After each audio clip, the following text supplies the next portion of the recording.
Hello good morning. तो आज हम अब नेक्स्ट लेक्चर करेंगे। ठीक है, नेक्स्ट लेक्चर में क्या है, today will be discussing an application. हमने अभी तक क्या कर लिया है, किरचॉफ पढ़ लिया है, वो सब जो बेसिक है सर्किट्स के जो हमें पता होने चाहिए वो सब हमने कर लिया है, राइट। तो अब will be studying an application, एक क्यूब का क्वेश्चन कर आया था, राइट। उसके बाद अब एक एप्लीकेशन पढ़ेंगे जिसका नाम है व्हीट स्टोन ब्रिज। मेरी हैंड राइटिंग आज खराब हो रही है क्योंकि जम्मू में ठंड बहुत है। Sorry for that, right. Will do Wheatstone bridge. ठीक है। अब व्हीटस्टोन ब्रिज में क्या है, कुछ ऐसा नाम से ना व्हीट है ना स्टोन है ना ब्रिज है। हाँ, ब्रिज एक हल्का सा जरूर है। ठीक है। अब क्या है इसमें, जब हमने किरचॉफ पढ़ा, ठीक है, हमने क्यूब वाला क्वेश्चन किया, उसके बाद एक और क्वेश्चन एनसीईआरटी में जो कि मैंने आपको कहा था अटेम्प्ट करने के लिए, ट्राई करने के लिए। तो क्या है कि there are numerous ways of arrangement for a circuit, right? Infinite number of arrangements। उनमें से एक कोई अरेंजमेंट है जो ना थोड़ा सा ऐसा दिखता है।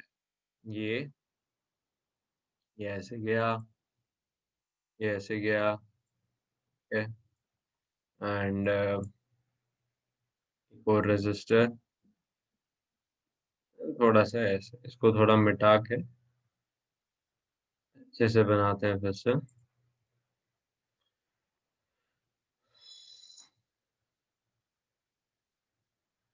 हाँ, ठीक है। मैं इसको पॉइंट ए का नाम दे देता हूँ, इसको पॉइंट सी का नाम दे देता हूँ, इसको पॉइंट बी का और इसको पॉइंट डी का। अब क्या है, मैंने कहा इस साइड पे मैंने बैटरी लगा दी। ठीक है। ये मैं कहूंगा R1 है, ये कुछ R2 है, और ये R2 है, ये R3 ये है, और ये R4 है। ठीक है। तो अब क्या है, R1 R2, अब देखो ये एक पर्टिकुलर अरेंजमेंट है, राइट। अब इस अरेंजमेंट में भी हो सकता है इनफाइनाइट पॉसिबिलिटीज हैं, क्या सर्किट होगा, कैसी करंट होगी, क्या बिहेवियर होगा, ऑन द बेसिस ऑफ हमारा R1 क्या है, R2 क्या है, R3 क्या है, R4 क्या है। इसको भी बना लो, बीच में एक और ब्रांच है, ये मैंने गैल्वेनोमीटर लगाया, मैं बताऊंगा ये मैंने क्यों लगाया। ठीक है। R1 R2 R3 R4 क्या है। ठीक है। अब व्हीटस्टोन ब्रिज क्या है, एक ऐसा स्पेशल केस, ठीक है, इनफाइनाइट पॉसिबिलिटीज में से कोई एक स्पेशल केस है, जब हमारी इस बीच वाली वायर, ये वाली जो वायर है, इसमें से जो करंट जा रहा होगा दैट विल बी जीरो। ठीक है। उसको कहा जाता है व्हीटस्टोन ब्रिज।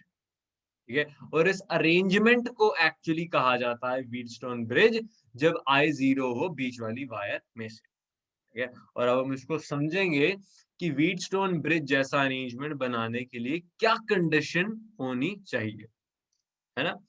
तो उसके लिए क्या करना है मुझे, क्या कंडीशन होनी चाहिए से मैं क्या फाइंड करूंगा, मतलब R1 R2 R3 R4 की वैल्यूज का आपस में क्या मैथमेटिकल रिलेशन है, जिसकी वजह से हमें यहाँ पे I0 मिल सकता है, जिसका मतलब है हमें एक व्हीटस्टोन ब्रिज कॉन्फ़िगरेशन मिल सकती है। ठीक है। तब हम कहेंगे ठीक है सर, हमें ये सॉल्व करना है। तो बोलेंगे ओके, इस ब्रांच में करंट मान लो, यहाँ से करंट का बंटवारा हुआ, यहाँ पे I1 करंट आई, यहाँ से बंटवारा हुआ, हमारी I2 करंट आ गई। अब इसके बाद यहाँ पे करंट है, यहाँ पे, ठीक है, यहाँ पे कोई करंट गई I3, और यहाँ पे कोई करंट आई है I4। बढ़िया है। ठीक है, राइट, है ना। अब हम क्या है, ये सर्किट सॉल्व कर रहे हैं व्हीटस्टोन ब्रिज के लिए, व्हीटस्टोन ब्रिज के लिए, क्योंकि ये कंडीशन फाइंड करनी है हमें, है ना। तो उसकी सीधी सी बात क्या है, मतलब इस ब्रांच में मैं current I is equal to 0 ही लूंगा, क्योंकि व्हीटस्टोन ब्रिज होता ही वही है, राइट। और अगर यहाँ I इक्वल टू 0 है, तो उसका मतलब अगर मैं बी नोड पे और डी नोड पे किरचॉफ का जंक्शन रूल लगाऊं, तो मुझे क्या देखने को मिलता है कि I2 will be equal to I4, है ना। और क्या देखने को मिलता है कि मेरा I1 will be equal to I3। ठीक, ये दो चीजें देखने को मिल जाएंगी। अब चूंकि ये है, तो मैं इससे नेक्स्ट उस पे जा सकता हूँ कि sir I2 is equal to I4, और ये मेरे पास एक कंडीशन है, इसको अपने पास संभाल के रख लो। ठीक है, एक कंडीशन ये आ गई। अब मैं क्या करता हूँ, हमें रिलेशन फाइंड करना है आर का। हमने लगा लिया जंक्शन रूल, और दूसरा किरचॉफ रूल क्या था, लूप रूल। लूप रूल को लगाएंगे इस सर्किट में, ऐसे करके लगाते हैं, और इस सर्किट में भी ऐसे करके, ऐसे इसको मैं अलग मार्कर से शो करता हूँ, एक मिनट। ये ऐसे करके लगाते हैं, और इधर भी ऐसे करके लगाते हैं। ठीक है, तो ये ऐसा चलेगा। तो ये इन दो लूप्स में हम लगाएंगे, यानी लूप क्या आ गया, will go A D B A, and second loop will be B D C B. ठीक है, ये दो लूप्स हैं जो हमें फॉलो करने होंगे। ठीक, अब इन दो लूप्स में घुसेंगे अंदर। सबसे पहला लूप उठाते हैं, ए डी बी ए, हाँ है। ठीक है, अब मैंने क्या है, इक्वेशंस मुझे याद है क्योंकि मैंने ये पढ़ा है। मैंने अब जो पिछली फिगर बनाई है, उसको देखते हुए सब अपने अपनी कॉपीज में बनाएंगे और उसको लिखेंगे। ठीक है, तो जो हमारी इक्वेशन आएगी फिगर को देखते हुए, वो होगी -I1R1, ठीक है, plus 0 plus I2R2 equal to 0। ये कैसे आई इक्वेशन, ये देखिए। मैं एक मिनट मार्कर का, अलग मार्कर का प्रयोग करता हूँ पहले। हाँ, मैं I1R1 ये था, सॉरी R1 ये था, sorry R1 minus I1R1 I2R2।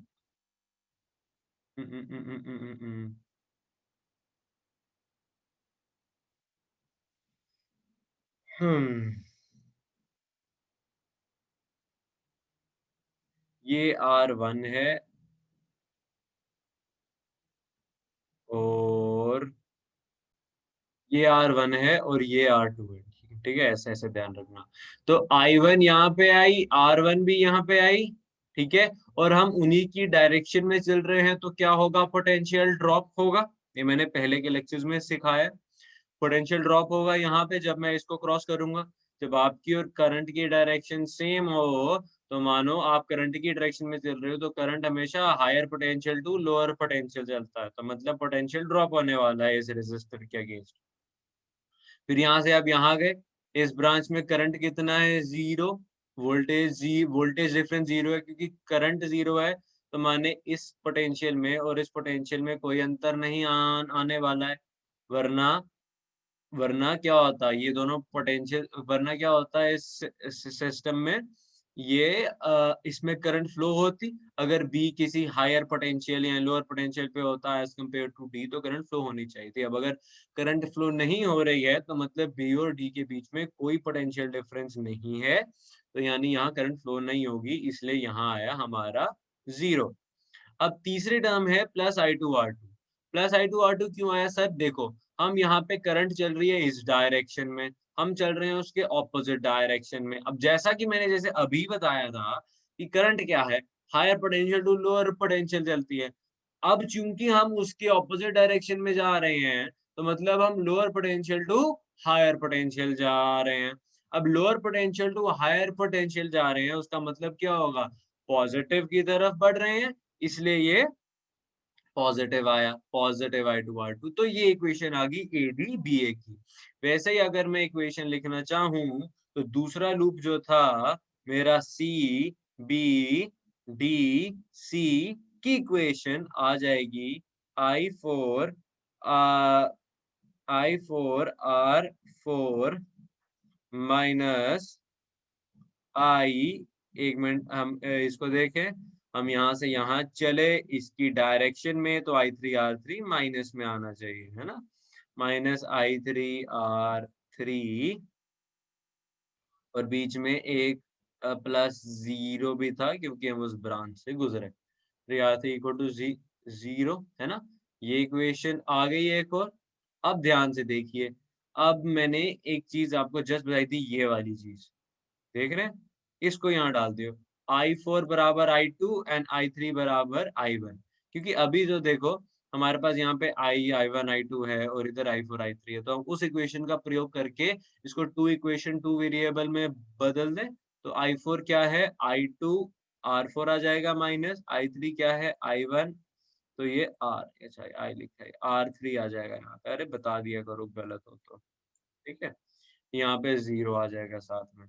तो इस इक्वेशन को अपन याद रखेंगे, फ्रेम करके रखेंगे, ये दो इक्वेशन है I2, यानी हम अब हमारे पास वेरिएबल कितने हो गए, एक हो गया I1, एक हो गया I2, एक हो गया I2, फिर से हो गया, इसको I1 बनाओ, एक हो गया I1, तो two equation, two variable, equation number 1, equation number 2।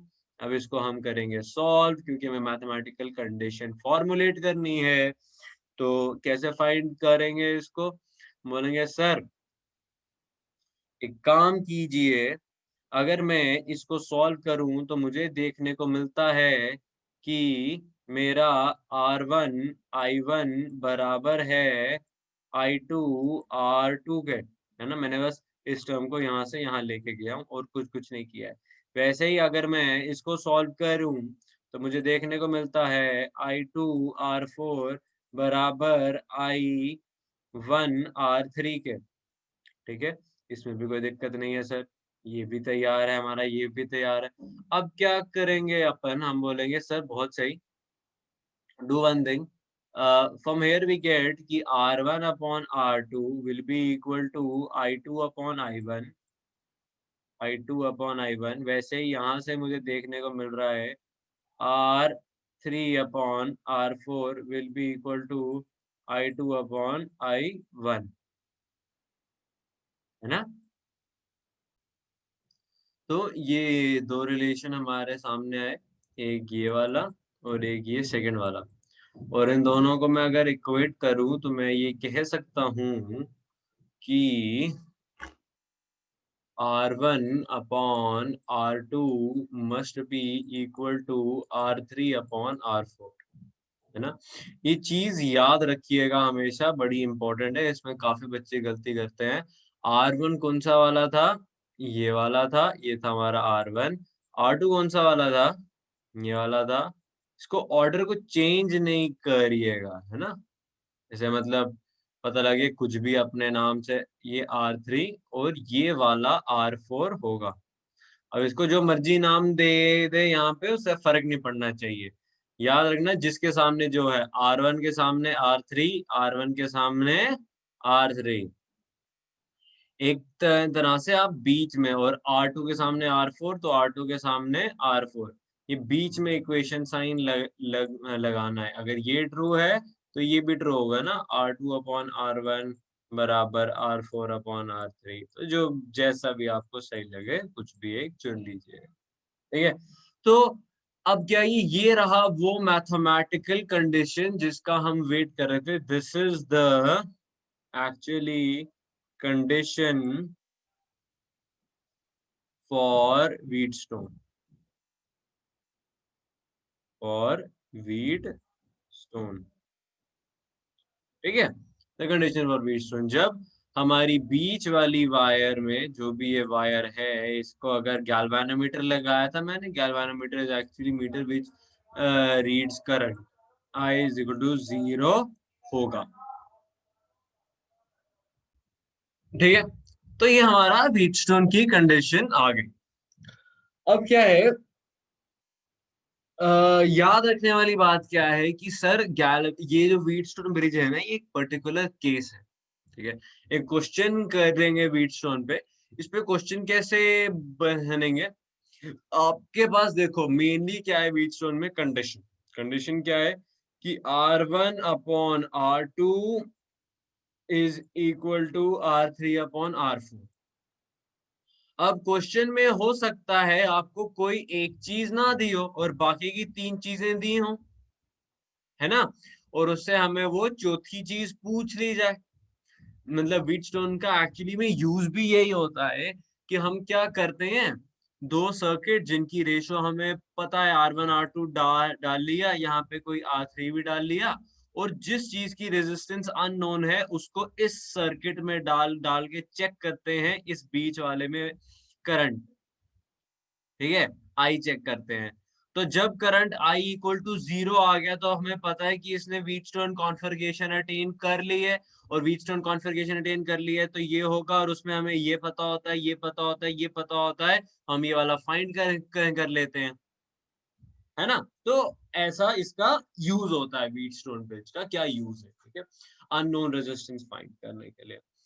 अब ठीक है, तो इसमें तो कोई भी क्वेश्चन बना लो। फॉर एग्जांपल एक क्वेश्चन दे देता हूँ आपको, अपने घर पे ट्राई करना। वी हैव वीच, अच्छा ठीक है, एक ये क्वेश्चन ट्राई, पहले ये ट्राई करते हैं। ये देखो,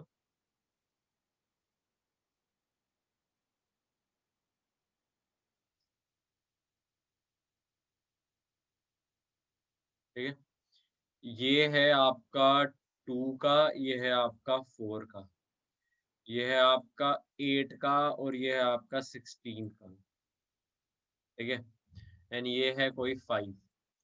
now tell me current, okay, through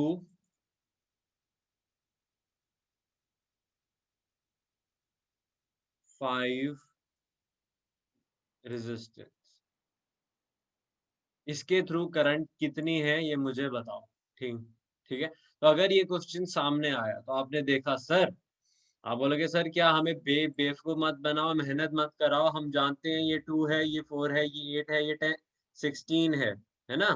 तो 2 अपॉन 4 बराबर 1/2, एंड 8 अपॉन 10 16 बराबर 1/2 अगेन। तो यानी हमारा जो R1 अपॉन R2 था बराबर है अब भी किसके, R3 अपॉन R4 के, हाँ कि ना, ठीक है।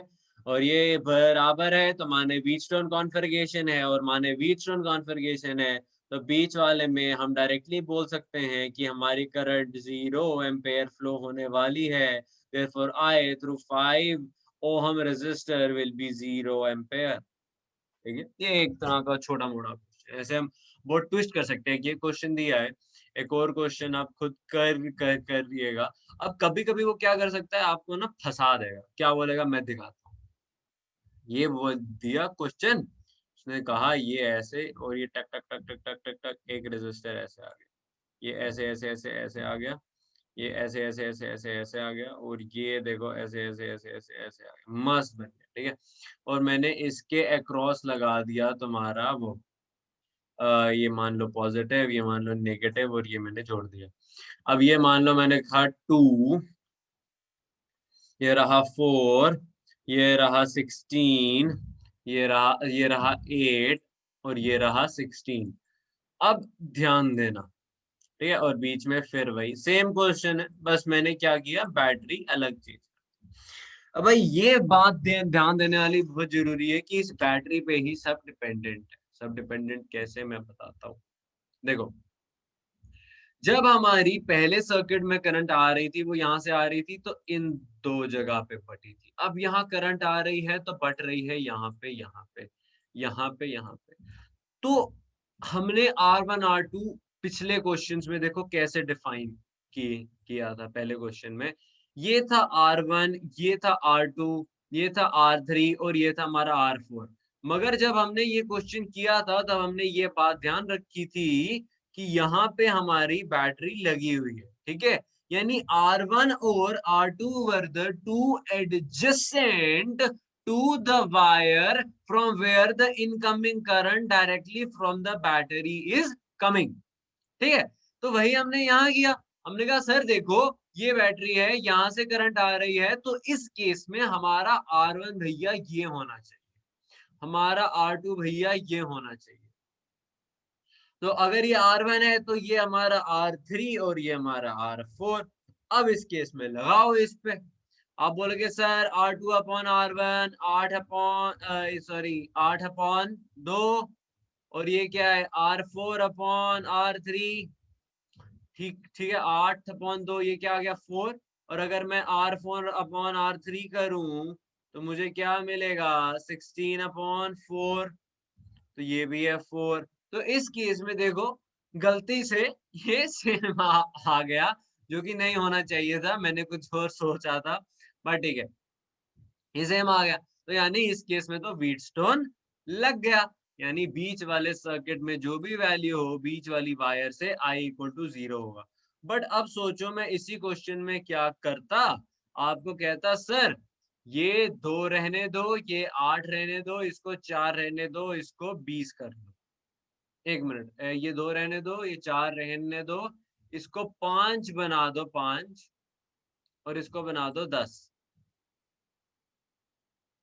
ठीक है।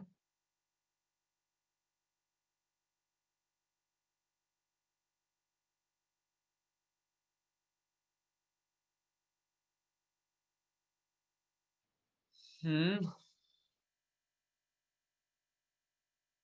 एक मिनट, सॉरी सॉरी, रुको, इसको मैं पूरा चेंज करता हूँ। ठीक है, मैं कहता हूँ सर आप एक काम करो, इसको बना दो 2, इसको बना दो 4, इसको बना दो 8, और इसको बना दो।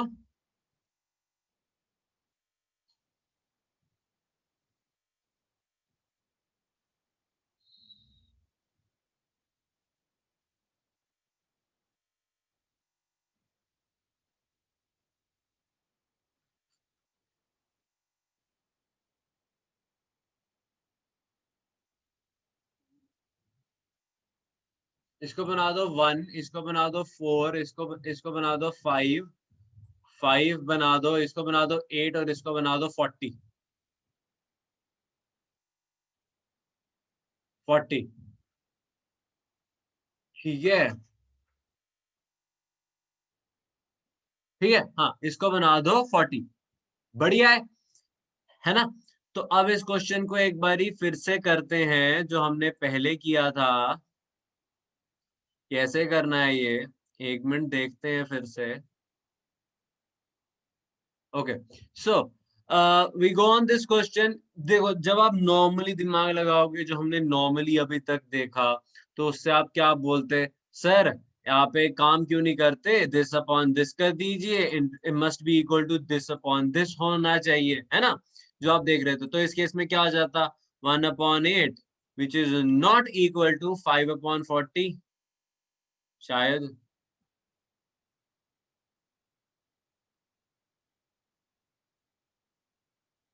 8/40, सॉरी यार, ये इसे बराबर।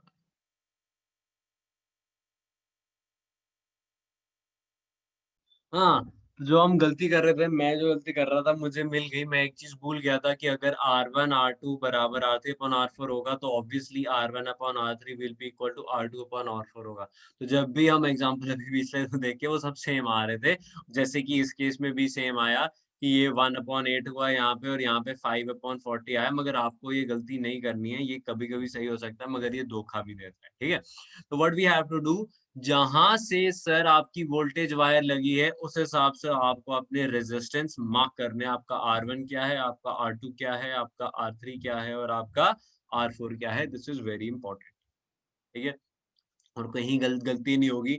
आप इस क्वेश्चन को करते हुए इन्हीं जगहों पे गलती कर सकते हैं। ठीक है, तो अब हम नेक्स्ट चीज पे आते हैं। तो मैं ये दिखा रहा था कि हमारा यहाँ पे गलती, और देखो अभी एक और गलती की मैंने यहाँ पे, कि ये जो है मेरी वायर बीच वाली, ये यहाँ नहीं आनी चाहिए थी। ठीक है, ये आनी चाहिए थी एक्चुअली यहाँ पे, इसके अगेंस्ट।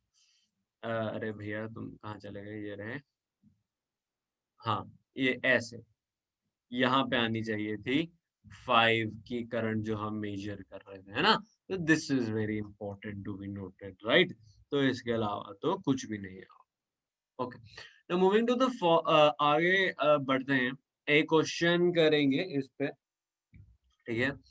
तो क्वेश्चन एनसीईआरटी का ही है, मैं आपको एक बारी क्वेश्चन पढ़ने को दिखा देता हूँ। ये रहा वो क्वेश्चन, देखो, ठीक है? ये फोर आर्म्स ऑफ, अब क्या है कि कभी कभी क्या होगा, आपको बेवकूफ बनाया जाएगा, ठीक है? कैसे, मैं बताता हूँ कैसे। ऐसे होगा ये कि आपको बोला जाएगा कि सर देखो, क्या है कि ना, आपको एक ऐसा सर्किट प्रोवाइड कर दिया गया, आप इसको देख के फटाफट बोलोगे सर ये तो व्हीटस्टोन ब्रिज है, सेंटर में करंट 0 होना चाहिए, हाँ कि ना? है ना? ऑब्वियस सी बात है, लोग गलती करते हैं इस जगह पे। बट जब भी ये करना, व्हीटस्टोन जब भी लगाना या ऐसी कॉन्फ़िगरेशन जब भी दिखे, तो व्हीटस्टोन दिमाग में सबसे पहले नहीं आना चाहिए। सबसे पहले दिमाग में आना चाहिए ये कोई एक नॉर्मल कॉन्फ़िगरेशन है जिसको मैंने सॉल्व करना है। अगर व्हीटस्टोन आता है तो बढ़िया है भैया, जल्दी हो जाएगा। नहीं आता तो जैसा हमने किरचॉफ और जंक्शन रूल व्हीटस्टोन को डराइव करते समय लगाया था, वही वैसे वैसे रूल्स लगा के हम क्वेश्चन को पूरा सॉल्व करेंगे, ठीक है? अब ये क्वेश्चन है, हमने देखा, हमने कहा ठीक है सर, यहाँ पे लगी है वोल्टेज, तो इसके cross this must be R1, maybe this may be R2, and if this is R1 this has to be R3 and this has to be R4। अब मैं करूं R1 अपॉन R2, वो आ रहा है 100 अपॉन 60, है ना? और जब मैं करता हूँ R3 अपॉन R4, वो आ रहा है 10 अपॉन 5। तो दोनों की रेशियोज अनइक्वल है शायद। This is equal to 5/3 and this is equal to 2, so both are unequal, हाँ कि ना? है ना? This is not equal to this, therefore this is not a wheatstone, this is not a wheatstone, ठीक है? इससे पता लग गया। अब चूंकि ये wheatstone नहीं है, तो हम क्या करेंगे? ओके सर, हम क्वेश्चन को अभी देखते हैं फिर से। हमने बड़े नीचे हमने सबसे पहले क्या किया, सिस्टम में सब कुछ मार्क कर दिया। आए, मान लो कोई टोटल इनकमिंग करंट था, इधर I1 गया, इधर I2 गया, और I2 गया तो कुछ इस ब्रांच में भी गया। IG नाम क्यों दिया? क्योंकि गैल्वेनोमीटर लगा है यहाँ पे, जिसका 15 ओम का रेजिस्टेंस है जो हमें दे रखा है, तो उससे कुछ करंट गया। और क्योंकि यहाँ I2 था और IG चला गया, तो यहाँ बच गया, यहाँ I1 था तो I1 माइनस IG बच गया। यहाँ पे I2 गया, IG गया, यहाँ I2 प्लस IG आ गया, और वापस जब इन दोनों को ऐड किया तो यहाँ I आ गया, ठीक है? कोई दिक्कत नहीं है इसमें। अब हम इस पे गए आगे, तो हमने कहा ठीक है सर, हमने क्वेश्चन शुरू किया। सबसे पहले देखो, क्वेश्चन करने की टेक्निक ही ये है। हमने कहा सर हम सबसे पहले ये मेश उठा ली, मेश छोड़ो, आप मेश मत उठो, आप लूप समझो। क्या समझो? लूप। इन्होंने BADB लूप उठाई। एक काम करें, हम क्वेश्चन को आपको चलो दूसरे तरीके से सिखाते हैं एक बारी। ये देखो, ये इक्वेशन है, कितने वेरिएबल्स हैं हमारे पास अभी इस टाइम पे इस इक्वेशन में? एक है सर I1 है, I2 है, और IG है ना? 3 इक्वेशंस है, 3 वेरिएबल्स हैं हमारे पास। तो मतलब इनको अच्छे से सॉल्व करने के लिए और प्रॉपर इंडिपेंडेंट सॉल्यूशंस फाइंड करने के लिए हमें 3 इक्वेशंस की जरूरत है, ठीक है? क्या करेंगे 3 इक्वेशंस के लिए? ना, ठीक ठीक है, हाँ, 3 इक्वेशंस की जरूरत है। यहाँ से एक ऐसे बना लो, ठीक है? यहाँ से एक ऐसा लूप आ जाएगा, या जैसा भी लूप आप चलाना चाहो, ये चलाया है तो एक ये लूप ऐसा चला लीजिए, और एक ये यहाँ से होते हुए ये बाहर वाला लूप, एक ये लूप। तो 3 लूप हो गए। एक लूप क्या आया? सर हम A जा रहे हैं, फिर B जा रहे हैं, फिर D जा रहे हैं, फिर A जा रहे हैं, ठीक है? एक लूप कौन सा आया? सर हम B से C से D फिर B जा रहे हैं। और लास्ट लूप क्या आया, हम ई पे हैं, वहां से ए जाएंगे, वहां से डी जाएंगे, वहां से सी जाएंगे, वहां से फिर से ई पे आएंगे। ये 3 इक्वेशंस हमको मिल जाएंगे। हाँ की ना, 3 लूप्स है, 3 इक्वेशंस है। आप कुछ भी क्या कर सकते थे, मैंने यहाँ बाहर से लगाया, आप चाहते तो ऐसे भी लेके जा सकते थे लूप को, कोई दिक्कत नहीं है, ऐसी कोई बड़ी दिक्कत नहीं है। बट हम ये ठीक है, हमें दिखता है क्लियर क्लियर सब कुछ साफ साफ, तो कोई बड़े इशू नहीं है उसका, है ना। तो ये ऐसे है। हमने कहा ठीक है सर, हमने याद रखते हैं आपकी बात को, और इसको मिटाते हैं फिर, और देखते हैं कि सर क्या होता है आप हमारे साथ। एक बारी साइड पे वेरिएबल्स लिख लूं, यहाँ पे I1 था, यहाँ पे I2 था, यहाँ पे IG था, ठीक है। अब देखो, हम गए नीचे, ये देखो, ये लूप पहला लूप BADB वही है, BADB BA ये रहा BADB वही है, सेम लूप है, बस लूप के डायरेक्शन और वो अलग लिखे हैं। उस लूप में गए, जैसा मैंने पहले सिखाया था, 100 I1 + 15 IG, ठीक है। इस लूप में कैसे सिस्टम को लगाएंगे, हम इस लूप के अंदर एंटर किए, ठीक। ये लूप था BADB ये ऐसे चल रहे हैं अभी के लिए। हम यहाँ से यहाँ गए, जब यहाँ से यहाँ जा रहे हैं तो करंट और हमारी डायरेक्शन ऑपोजिट है, तो क्या आ जाएगा, पॉजिटिव में 100 I1 आएगा कि नहीं, ठीक है। फिर उसके बाद बी ए, फिर ए से डी गए, अब हमारी और करंट की डायरेक्शन सेम है, तो यहाँ नेगेटिव में आएगा I2, और उसके साथ रेजिस्टेंस की वैल्यू 60। और अब यहाँ से ऊपर जा रहे हैं, तो हमारी और करंट की डायरेक्शन ऑपोजिट है, तो पॉजिटिव में आई यानी पोटेंशियल इंक्रीज होगा, ड्रॉप नहीं हो रहा है, इसका मतलब पोटेंशियल ड्रॉप हुआ था। आई जी जितना भी है इंटू 15 इज इक्वल टू 0। तो ये एक इक्वेशन आ गई, हाँ की ना, ठीक है। वैसे ही अगर मैं और इक्वेशन ढूंढना चाहूँ, तो देखो, ये आ गई 100 I1 + 15 IG - 60, ये और ये सेम है, ये और ये सेम है ना एकदम, ठीक है। वैसे ही अब उन्होंने नेक्स्ट सर्किट मैश ली, ADCEA यानी कौन से वाला, ADCEA है तुम्हारा, एक मिनट दिखा रहा हूँ आप लोगों को, ADCEA, हाँ, ए से डी से सी से ई से ए, यानी ये यहां से गए जैसे मैंने पहले दिखाया था। अब इसकी इक्वेशन कैसे लिखेंगे, मान लो तुम ए से शुरू किया, मान लो ए से पहले हम करंट की डायरेक्शन में गए डी डी तक, तो -60 I2 आएगा। फिर डी से सी गए, फिर से करंट की डायरेक्शन में गए, फिर से माइनस आएगा। अंदर क्या है, I2 + IG है, और रेजिस्टेंस है 5 का। अब हम यहाँ से गए और यहाँ कोई पोटेंशियल नहीं, ड्रॉप नहीं मिला, ड्रॉप नहीं मिला, प्लेन वायर चल रही, प्लेन वायर चल रही, प्लेन वायर, एकदम से हमारे पास बैटरी मिली। अब बैटरी मिली है तो बैटरी कंटेन्स पोटेंशियल, और जो हम इक्वेशंस लिख रहे हैं पोटेंशियल वाली ही होती हैं, तो हम क्या बोलेंगे कि नेगेटिव से पॉजिटिव जा रहे हैं, यानी हमारा पोटेंशियल इंक्रीज हुआ है, तो हम पॉजिटिव लिखते हैं और यहाँ लिखते हैं 10 वोल्ट। और फिर हम वापस कुछ नहीं मिला बीच में और ए तक पहुंच गए, और हम सर्किट यहाँ खत्म कर देंगे, और ये हमारी इक्वेशन बन गई। एक कोई दिक्कत, अगर इक्वेशन मैच करनी है तो एक बारी मैच कर लेते हैं इक्वेशन को भी।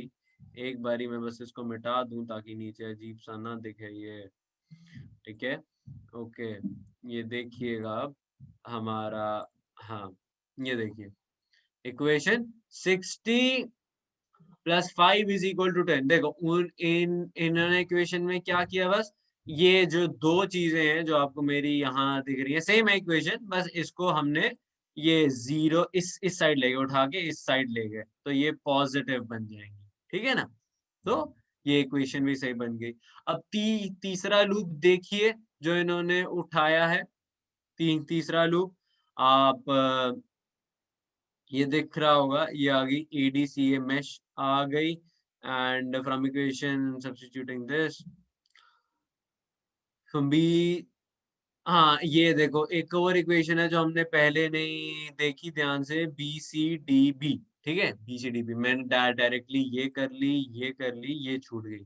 BCDB इक्वेशन एक बारी देखते हैं और इसको BCDB लूप को देखते हैं, ठीक है। अब हम गए सर्किट में वापस, हमने देखा सर आप बताओ, ये रहा B, ये रहा C, ये रहा D, ये रहा B। मैं ऐसे चल रहा हूँ मतलब, और ऐसे चल रहा हूँ तो B से C जाने पे I get I1 minus IG into 10। ठीक है, अब क्योंकि दोनों डायरेक्शन सेम है तो ये नेगेटिव में होगा। फिर हम प्लस कर देते हैं, सी से यहाँ जाने पे उल्टी डायरेक्शन में है तो ये I2 प्लस IG आएगा इंटू 5 ये आएगा। और फिर यहाँ से यहाँ ऊपर की तरफ जा रहे हैं, फिर से हम उसकी ऑपोजिट डायरेक्शन में हैं, तो फिर से पॉजिटिव आएगा। IG बहुत जरूरी है और यहाँ 15 का वो है, ठीक है। तो ये भी बड़ी बढ़िया एकदम, और ये इक्वल टू 0 कर दो। तो कोई ऐसी दिक्कत हमको नहीं आ रही है शायद अभी तक के लिए। तो इस इक्वेशन को मैच कर लें एक बारी अगर आप चाहें तो। कर लेंगे आप? लोगों कर ही लेते हैं, ऐसे आपको शक होता रहेगा कि सर ने ठीक कराया है कि गलत। तो हम करते हैं, ओके सर देखो मैच किया। 10I1 minus IG, 10I1 minus, इन्होंने पॉजिटिव में रखा है, इन्होंने वो उस तरफ ले गए इक्वेशन को, मैंने उल्टा लिया। माइनस 15IG, माइनस 15IG यहाँ पे है, माइनस 5I2, देखो -5I2 प्लस IG, और इसको मैंने पॉजिटिव, देखो इन्होंने बस इक्वेशन को जीरो के उस पार रखा है, मैंने जीरो के इस पार रखा है, तो सिर्फ ये नेगेटिव पॉजिटिव का खेल हो गया, बाकी सेम इक्वेशन। ठीक है, अब बस क्या है, तीन इक्वेशन, थ्री वेरिएबल्स हम सॉल्व कर सकते हैं इसको, बहुत आसान है भाई। देखो तीन इक्वेशन, तीन वेरिएबल को सॉल्व करने का एकमात्र तरीका बताता हूँ आपको, एक मस्त सॉल्व हो जाएगा करेंगे, अगर नहीं होते तो ये वो तरीका है जो किसी को भी समझ आ जाएगा। मान लो तीन इक्वेशंस हैं, A1 1 मान लो, और इधर लिखा है X1 प्लस A12 X2, एक minute, plus B12 and plus C13X3, ये एक इक्वेशन मान लो। वैसे ही एक इक्वेशन और आई, सॉरी, इसको A1 मानो, इसको B1 मानो, इसको C1 मानो, ठीक है। वैसे ही A2X1 और A3X1, ठीक है, प्लस B2X2 प्लस B3, कोई और कांस्टेंट X3, वैसे ही कोई C2X3 और प्लस C3X3, 0 0। अब देखिएगा ध्यान से, यहाँ पे देखो कितने वेरिएबल्स हैं, X1 X2 X3, हर इक्वेशन में X1 X2 X3 ही हमारा वेरिएबल है, X2 X3, तो यानी हमारे वेरिएबल कौन से हैं, X1 X2 और X3, और ये कितने हैं हमारे पास हैं सर, हमारे पास तीन वेरिएबल है। अब जब हम इसकी बात करेंगे कॉन्स्टेंट्स की, तो A1 भी एक कांस्टेंट है, B1 कोई कांस्टेंट है, C1 भी कांस्टेंट है, A2 भी कांस्टेंट है, B2 भी कांस्टेंट है, C2 भी कांस्टेंट है, A3 भी कांस्टेंट है, B3 भी कांस्टेंट है, C3 भी कोई कांस्टेंट है। अब देखो थ्री इक्वेशन, थ्री वेरिएबल्स आपको जो दिख रहे हैं, तो उसका सिस्टम क्या है सॉल्व करने का।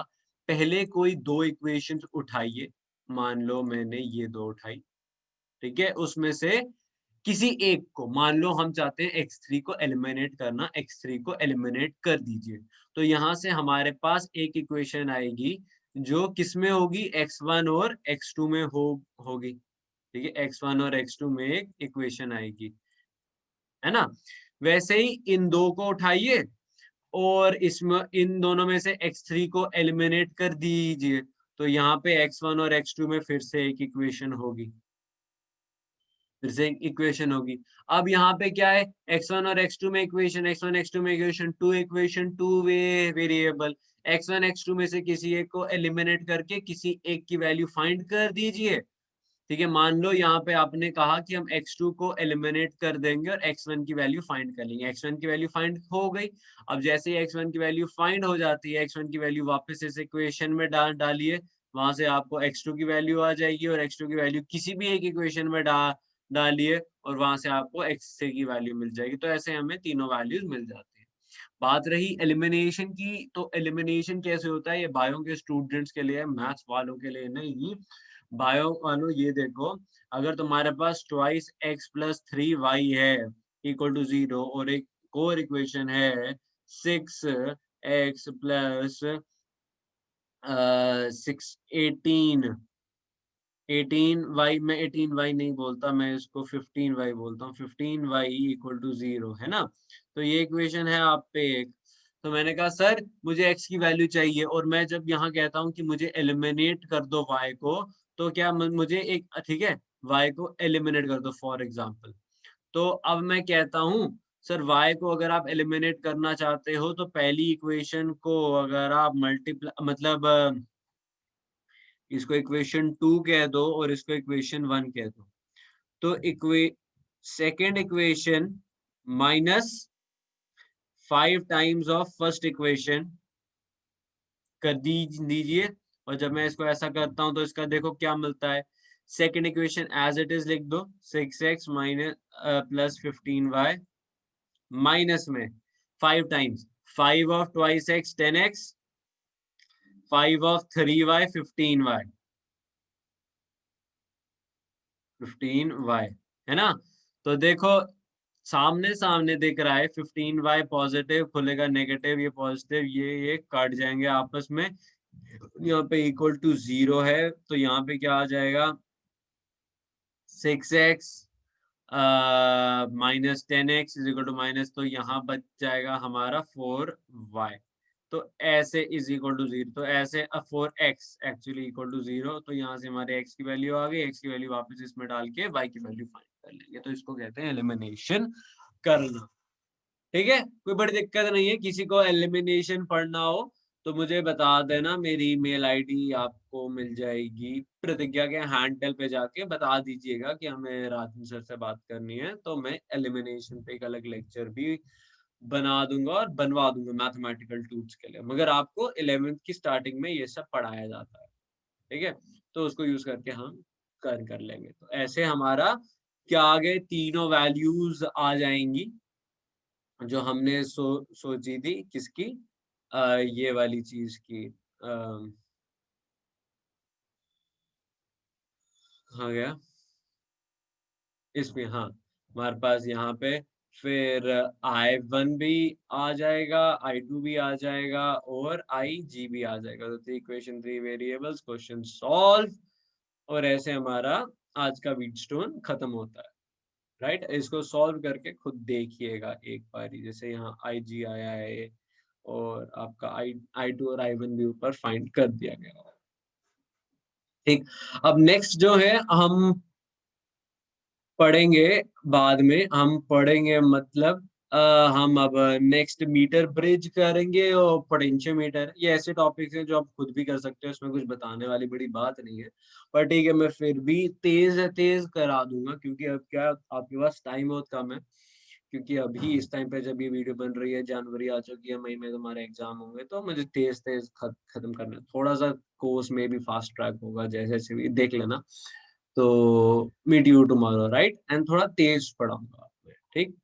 नोट्स बनाते रहिएगा और एनसीईआरटी प्रैक्टिस करते रहेगा। लास्ट में अगर टाइम बचा तो मैं एनसीईआरटी के सॉल्यूशंस भी एक्सप्लेन कर दूंगा हर क्वेश्चन के, जो टफ क्वेश्चन मुझे लगता है कि हाँ ये फॉर्मूला बेस्ड नहीं है या इसमें थोड़ा कंसेप्चुअल है या ऐसा, ठीक है। Okay, bye.